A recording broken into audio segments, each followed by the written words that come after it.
Hi, this is John Levy speaking. I'm one of the two co-leads of the Global Evidence Commission, and I'm delighted to say that we are launching Update 2025, having had the original report come out in January 2022, and then updates in January of each of 23, 24, and now 25. And with this, we'll be drawing to a conclusion our work with the Global Evidence Commission. This update is called Contributing to a Step Change Improvement in How We Learn from Others Around the World and Not Losing Sight of Ongoing Opportunities. You'll recall if you've read our report or our earlier updates that in these more recent years, we've focused on three implementation priorities. And as you'll hear shortly, we feel like we've made great strides with our second implementation priority, enhance and leverage the global evidence architecture. And we really would like to see people continue to pursue actions related to the first and third implementation priorities. As we move to wrapping up the work of the Global Evidence Commission, we're thrilled that we reached a peak of 95 organizational partners drawn from 22 countries in every part of the world and from many global and regional bodies, really a who's who from evidence world. We predicted with our last update in January of 2024 that a number of events could contribute to breakthroughs. And now looking back, we can say that four events culminated in a breakthrough, and namely an intention to fund what is now being called the Evidence Synthesis Infrastructure Collaborative. So we had the What Works Climate Solutions in Berlin back in June, the release of the Show Me the Evidence Consensus in early September, the Global Evidence Summit a week later in Prague, and then the breakthrough announcement made at the Summit of the Future Action Day event that really brought to fruition so much of this hard work over 2024.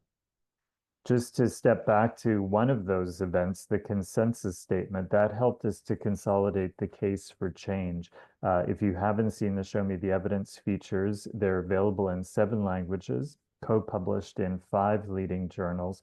The Evidence Synthesis Infrastructure Collaborative most directly addresses feature 2, the one that is bolded here, but it also very powerfully leverages and enacts the other 5 features.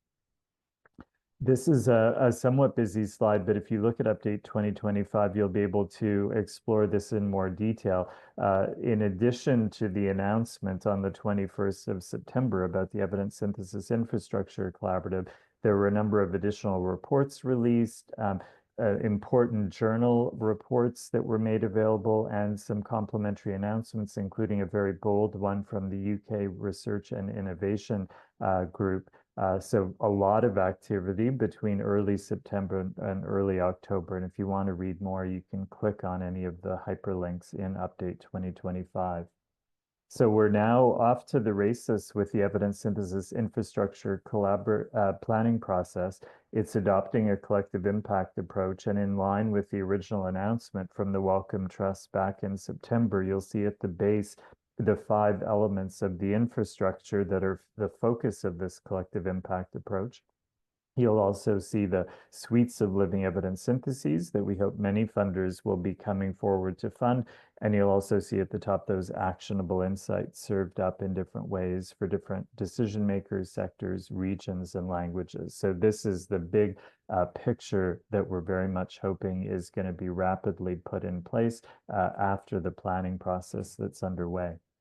That process will engage many categories of interest holders. Right now, the 4 major groups, so 2 on the left, Global SDG Synthesis Coalition, bringing together people from across the UN. Lower left, building a global evidence synthesis community, bringing together the major evidence synthesis groups globally. Then that green circle to the right, the evidence intermediaries, groups like the International Network for Government Science Advice, and the lower right, research funders, including a funders interest group that is being brought together to accelerate work with the Evidence Synthesis Infrastructure Collaborative.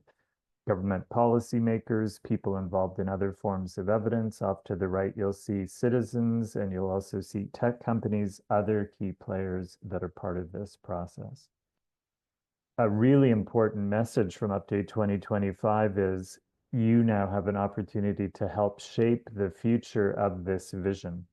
6 groups have been charged with tackling particular dimensions of documenting the current problems and identifying potential solutions going forward. So this slide, which you can look at when you look more closely at Update 2025, describes those 6 groups and their focus area. They will produce reports on very specific dates that will open a consultation window that remains open for roughly 1 week. So do think about whether the work of one or more of those groups is of direct interest to you. Remember to, on these days, the consultation window, go to the ESIC planning process website, which you can find very easily by Googling, download the report, and ideally work with others to provide consolidated feedback about how the next edition of the thinking and the work can be improved based on your input. So that was implementation priority 2. If we now turn to implementation priority 1, timely demand-driven evidence support units operating at the national level, will now, with ESIC coming on board, be able to leverage actionable insights, living evidence syntheses, and this supporting infrastructure. So you'll see that noted in the pink box in the lower right, with ESIC helping to power the work of these timely demand-driven units. So those supporting government policymakers, for example, is one category of decision maker. They'll now be able to access global evidence, then very rapidly provide highly contextualized insights from that global evidence, alongside insights from what has been learned from national and from local evidence. So that red oval is zeroing in on the contributions of ESIC, but they complement contributions with other forms of more local evidence.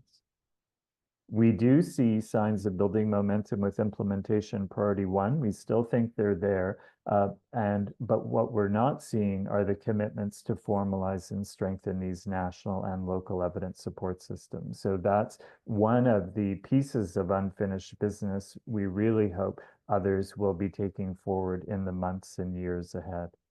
Similarly, we see some of the signs of building momentum with implementation priority 3 still being there. But again, we're not seeing those consolidated commitments to truly put evidence at the center of everyday life. So in conclusion, the Global Evidence Commission with Update 2025 wants to celebrate what we collectively achieved, particularly with implementation priority number 2 about enhancing and leveraging the global evidence architecture. But we also want to pass the baton to others as they seek to improve the use of evidence to address societal challenges. With that global evidence architecture piece, please help to create the evidence synthesis infrastructure collaborative. Follow the planning process, provide feedback during the consultation windows, encourage funders and other interest holders in your country to become involved, and when the eventual funding calls come out, respond to them. But also, let's continue this momentum with the unfinished business of formalizing and strengthening national and local evidence support systems, keep up the advocacy efforts, and similarly, keep pushing on these efforts to put evidence at the center of everyday life. For example, support citizen-serving NGOs and citizen leaders to become involved in the evidence support systems in your country, to become involved in the ESIC planning process, and to become involved and very centrally engaged in efforts to put evidence at the center of everyday life. So in conclusion, please continue to draw on the insights from Report 2022. Keep building on the insights from updates 2023, 24, and 25. And in particular, let's make the evidence synthesis infrastructure collaborative a game changer in this space. And let's continue to pursue these opportunities with our other 2 implementation priorities. So thanks to all of you who we've had the good fortune to work with the Global Evidence Commission. We've accomplished a lot together, and we still have a lot to do. And we look forward to working with you in a variety of different capacities to continue this really important work. Thank you.